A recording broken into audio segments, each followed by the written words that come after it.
مرد سے انا کرنے والی عورت بیوقوف ہوتی ہے، وہ اسے اپنا دشمن بنا لیتی ہے۔ اکڑ پن اور ضد کر کے مرد سے بات منوائی جا سکتی ہے، اس کے دل میں اپنی عزت اور محبت نہیں بڑھائی جا سکتی۔ بعض رشتے ہماری برداشت کی وجہ سے قائم ہوتے ہیں، اور ایسے رشتے اس وقت تک قائم رہتے ہیں جب تک ہمارے اندر برداشت کی طاقت موجود رہتی ہے۔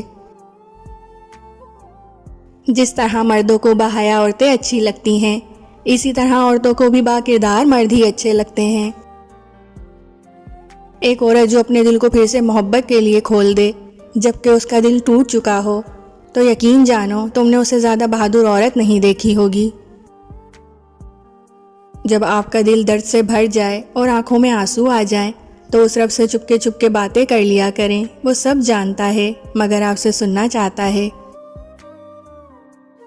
کسی کی زندگی سے یوں متاثر نہ ہو کہ اپنی زندگی سے بیزاری محسوس ہونے لگے۔ ہو سکتا ہے کہ اس کی زندگی کا صرف متاثر کن پہلو ہی سامنے آیا ہو۔ وقت اچھا ہو یا برا بدلتا ضرور ہے، اس لیے اچھے وقت میں کچھ ایسا برا مت کرو کہ برے وقت میں اچھے لوگ ساتھ چھوڑ دیں۔ لوگ اپنی بوریت دور کرنے کے لیے آپ کو عزیز رکھیں تو اسے محبت سمجھنے کی غلطی ہرگز نہ کریں۔ درد ہمیشہ اپنے ہی دیتے ہیں، ورنہ غیروں کو کیا پتا آپ کو تکلیف کس بات سے ہوتی ہے۔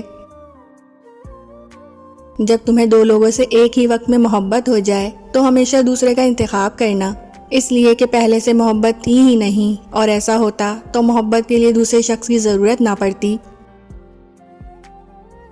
ایک عقل مند عورت کبھی بھی پیسوں کے پیچھے نہیں بھاگتی، کیونکہ وہ جانتی ہے کہ اس کی محبت انمول ہے۔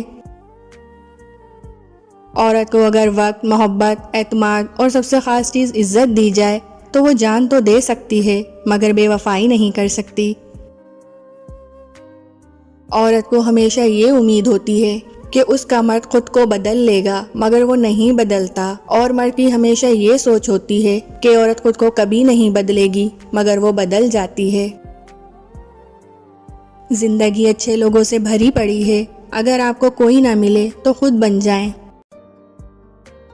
دوبارہ گرم کی گئی چائے اور رشتوں میں بار بار کیے گئے سمجھوتے، دونوں میں پہلے جیسی مٹھاس اور ذائقہ نہیں رہتا۔ جوتا ہر دفعہ ہاتھ سے نہیں مارا جاتا، بعض اوقات زبان سے کہی ہوئی بات جوتے سے زیادہ سخت ہوتی ہے، زخم زیادہ گہرا ہوتا ہے۔ بعض اوقات کچھ لوگ ہمیں یقین دلاتے ہیں کہ وہ ہمیں ساری دنیا سے بچائیں گے، ہماری حفاظت کریں گے۔ ہم اس یقین میں اتنے اندھے ہو جاتے ہیں کہ یاد ہی نہیں رہتا ہمیں خود ان سے کون بچائے گا۔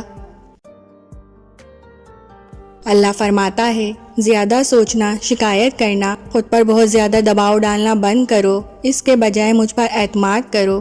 تمہارا مجھ پر بھروسہ کہاں ہے؟ میں تم سے زیادہ تم سے محبت کرتا ہوں، میں اپنے بندوں کو مایوس نہیں ہونے دوں گا۔ رشتوں کو نبھانے کے لیے دو چیزیں بہت ضروری ہیں، پیار اور برداشت۔ جس شخص میں یہ دونوں چیزیں پائی جاتی ہیں وہ شخص کبھی بھی تنہا نہیں ہو سکتا۔ 5 انگلیاں برابر نہیں ہوتی، لیکن ان کو جھکا لیا جائے تو برابر ہو جاتی ہیں۔ بعض اوقات زندگی تب آسان ہو جاتی ہے جب ہم جھکتے ہیں اور نرم رویہ اختیار کرتے ہیں۔ عورت کی 2 خوبیاں ایسی ہیں جس سے مرد عورت پر منٹوں میں عاشق ہو جاتا ہے۔ اول خوبی معصومیت، دوسری خوبی حسن اخلاق۔ رشتوں کا اصل مزہ مخلصی میں ہے، بناوٹی اور منافقت سے بھرپور رشتے سوائے ذلت کے اور کچھ نہیں۔ بے شک عورت ہر چیز بانٹ سکتی ہے، کچھ نہیں بانٹ سکتی تو وہ ہے اپنا شوہر۔ آپ کو ویڈیو اچھی لگی ہو تو پلیز ہمارے چینل کو لائک، شیئر، سبسکرائب ضرور کیجیے گا۔